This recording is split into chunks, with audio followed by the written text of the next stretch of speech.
Hello, Americans. It's Walton Johnson Show. Who's going to be subject to Obamacare? Well, it turns out Congress is not. The staff members of course, the president's not. No, the vice president's not. Department of Homeland, all the department people, all the people in Congress, none of them are going to be subject to. A lot of the major labor unions are not going to be subject to it, even though they campaigned for it and fought for it. And don't forget Muslims. Muslims are not going to be subject to it. Right out of there. Mainly, they've got a religion to fall back on now. You people with your Christianity, you don't. That's not even a religion. It's just get to fall back on. All that is wrongness. So you people are just going to be, you middle of the road, working for a living Caucasians are going to be probably the only ones on this thing that you were against, and all the people that were for it are not going to be on it. Basically two kinds of Obamacare. There's the kind of Obamacare where I don't care what you heard the president say a few years ago about keeping your doctor. You can't, you won't, mainly because your doctor can't afford to play anymore under Obamacare. Your doctor's moving to Brazil or someplace else. He's not going to want to participate. He spent $300,000 going to medical school, and he's not going to be able to make that back here. So you're going to spend a whole lot more money getting worse medical care, and there's a lot of people that are going to spend absolutely no money getting the best, better medical care. That's how it's going to work. That's how they like it. It's more of that. It's another way to redistribute the wealth. Like now, there's a plan everybody's going to love. The government, Big Brother, has decided that a lot of these neighborhoods you live in, where you saved up and you worked your ass off so you could move you and your kids out to a really nice neighborhood and they can go to a really nice school, well, that's just pretty racist of you. So what we're going to have to do is take that government money and make sure that a lot of uneducated people who didn't work hard, who've been on government assistance their entire lives, didn't like it that way. Didn't save up if they even had a job. They didn't sacrifice they just climb to move out to get up. No, what they're going to do is that those people need to be dispersed amongst you. It's wrong for them to be in one area of town and you to be in another. So the government has decided to make Obama, but the government. It is that Obama has just, when you're a dictator, you are the government. Made a new rule.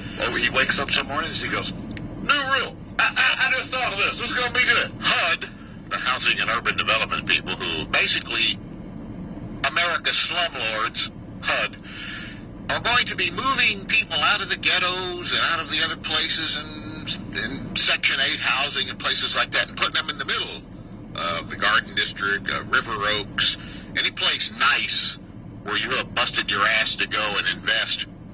And, of course, it's going to do wonders for the property values in those places. We're going to take all these people and make sure that every neighborhood is racially diverse, whether it wants to be or not.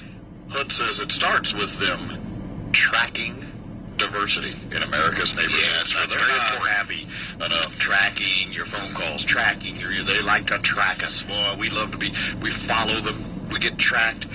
And any government program that uses the word fair in it is never fair. And this policy is called affirmatively furthering fair housing. It's like affirmative action, which is a really cool word for discrimination. This has been done before. It's not just Obama. They back in the 50s and 60s, they tried it, and it was a horrible failure. And then back in the 90s, you may remember, they did this again, and they wanted to transform house financing, so they did away with down payments. A lot of people couldn't afford a house they wanted, and so they said, well, you don't have to make a down payment. And of course, millions of foreclosures and financial collapse followed suit. The plan, which is more of this social engineering and control, I'd like to know, and it's just me as a citizen asking questions, what part of this is freedom? What part of this is, well, it's not, is it? It's idealism. Freedom is not at stake here. Obama now, President Obama, he is such a great man. Obama has said on several occasions, my number one priority is the economy. Okay. My number one priority is see to it Iran doesn't get a nuclear bomb. leaves out, you're supposed to hear anyway, is this week. In front, well, whatever group I'm in front of, that's my number one priority. My number one priority today, or this week, or my number one priority. 45 minutes while I'm talking to you. My number one priority is to see to it that wealth distribution in America is even out, equalized. My number one priority is diversity. My number one, gay marriage is my number one priority. Is number one priority? Do you not catch the fact that there is no number one priority? It's all BS because he does what he wants to do and tells you what you want to hear, and you're so stupid. And I don't mean you because you're going to get all angry at me. Hey, what do you mean? I'm not going along with this. I'm not stupid. I mean us as a group, as a collective. We're so stupid we allow it. So stupid that we just continue to go, well, there'll be an election. This will all get straightened out. Yeah. Well, yeah. Calmer heads will prevail. That's right. It'll all come back around.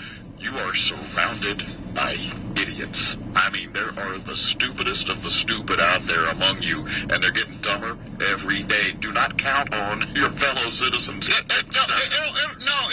even all back up. It always does. No, it doesn't. There's a time for it to end. Roman Empire ended. The British Empire ended. This one, you're watching it, you're living it, you're right in the middle of the end. And someday people are going to wake up and go, man, what the hell happened? How did we lose it all? I know you're right in the middle of it watching it happen all around you. And you just kept your television on and thought, you know what? Somebody's going to do something. Well, Dancing with the Stars is coming on, so I really can't. I got to watch the Housewives of Atlanta, but I know that somebody's going to do something. Well, you know what I'm going to do? Yeah. I'm going to rush to Facebook and post a pithy political thought. Or I'll just like somebody else's thought about freedom. I'm going to put something up about freedom. Enough likes get posted, enough thumbs up get passed around, things will change, right? Why do you think Zuckerberg is a good friend of Obama? They know that Facebook is a great place for you to work off a lot of frustration, shoot your mouth off, and make nothing happen. And they're going, yeah. Meanwhile, we'll control the levers here at Comedy Central and watch the monkeys dance. And the stupidity washes over all aspects, including the NFL. We're going to address that in a minute. Mr. Cattell? Oh, my God. You're an idiot. Of course you know that. 1-866-I-LOVE-WJ. Oh, that. And toll free, 1-855-I-LOVE-WJ. Which, will you just drop your message and leave? Any transmission, reproduction, or rebroadcast of this show is prohibited. We control the content. There is something weirdly entertaining about you. We can even make it. It's our show. Walton and Johnson in the morning.